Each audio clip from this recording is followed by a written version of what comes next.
has been warned to take advantage of this renewed call by the northern political class for the peaceful separation of Nigeria. They are tired of Nigeria, which has not been working for anybody. Your take on this renewed call? Thank you for having me. Well, that's a surprise one coming from the north. If the north are seeking for a peaceful separation of the Nigeria, then my question to Tinubu is what's he waiting for? But again, you see, when you get into that Aso Rock and you see the largesse that seat has to offer, you will become the advocate of one Nigeria, even if you have been shouting for disintegration of this country for many years.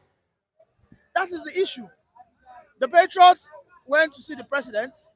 They asked the president, let us have a new constitution. In that new constitution, let everybody have a seat whereby everybody will come with their own needs, their requirements, and their wishes. Let it be integrated into the. And you know what the president said?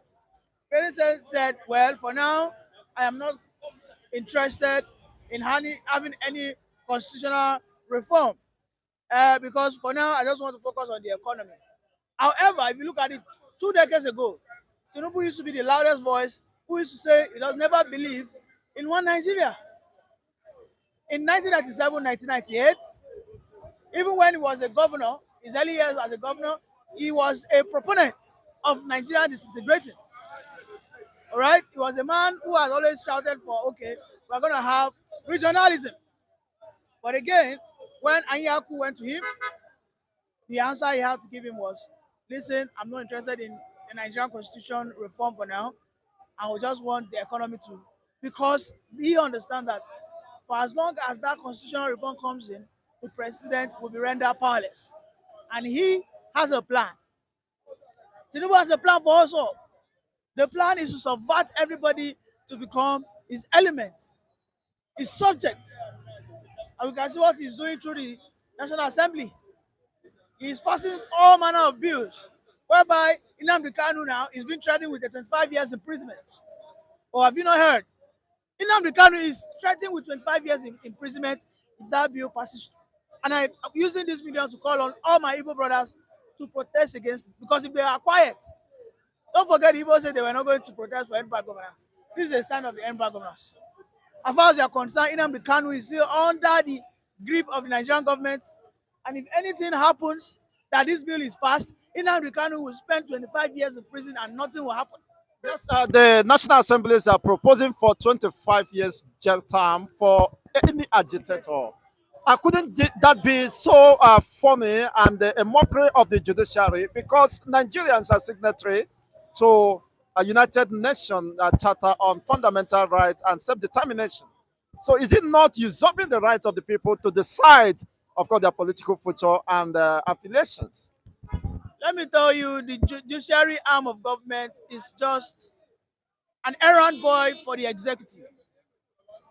We can see how even the legislative arm of government will utilize the judiciary for their own personal gains. Ahmed Lawan, who is a senator today, never contested. And he went to the judiciary and the judiciary gave it to him. We know what Wike uses the judiciary to do. In the constitution, there's what we call freedom of association. There's what we call freedom of gathering, protest. But a Wike, through the court, is issuing some court orders against people protesting freely. So let me tell you once again, if you call yourself an IPOB, you call yourself a Biafra, what have you, for as far as this moment is concerned, you are still under the rule of the Nigerian government. And the senators, and in that House of Rep, you have Igbos there. In that House of Rep, you have Yorubas there. And they are passing a bill that will criminalize. If you say that today that you are tired of Nigeria, you'll be sent to jail. If you say today that you are not going to resort, Nigeria will hail thee, you'll be sent to jail. If you say that you are calling for self-determination and you are being caught, you'll be sent to jail. A sitting senator have accused the entire legislators to be kleptomaniac, uh, kleptomaniac by stealing the future of Nigeria, impoverishing the masses at the expense of the entire populace. You have seen, of course, pol- political office holders embezzling billions of billions of the common treasury of the Nigerian state, and yet they are working free. Why not the National Assembly promulgate law that, including themselves, which are culpable, as Senator Ndume alleged or accused them, of course, that they are not just criminals, but criminals dealing without conscience. So, what stopped them from criminalizing embezzlement and fraud and looting of the common wealth of the treasury? It is ironical for you to, and it is just unbelievable. Let me tell you, a butcher never watches a knife passes through his back because he understands the wickedness, the hazard a knife will do. These guys are the ones behind the corruption in Nigeria, and they will never pass a bill that will cut that corruption. Only the Nigerian people can stop it. By now in Nigeria, we are supposed to have a bill, a policy that will seek for maximum penalty for any politician that steals above 500,000. Where's the Yabelo? Where's the Yabelo? Yabelo is like Jason. Today, Yabelo is in Morocco, having the fun of his life. There's a young boy called Dambelo. Dambelo has been exposing the atrocity of the northern politicians. They said they want to arrest him.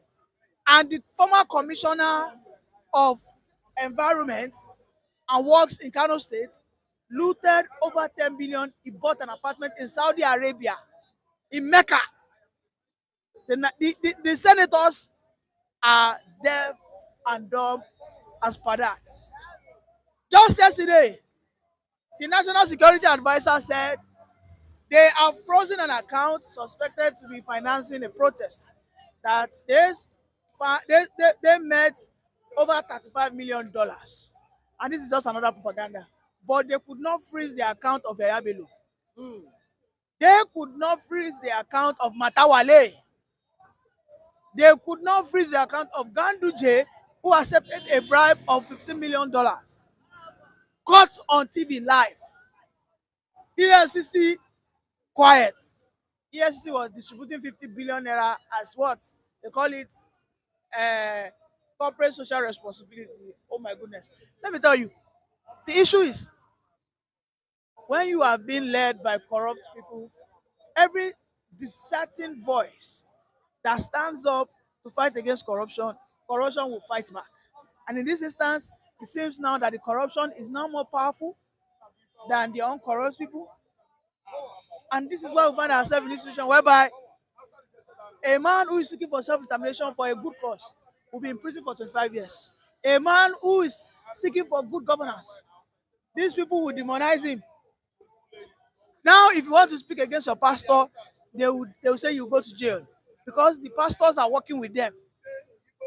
The religious leaders, the traditional rulers, the local government chairmen, all of them now are touch not our anointed and our appointed and our selected. So the issue is, how long are we going to allow this to fester? Because we are already been what? Been captured.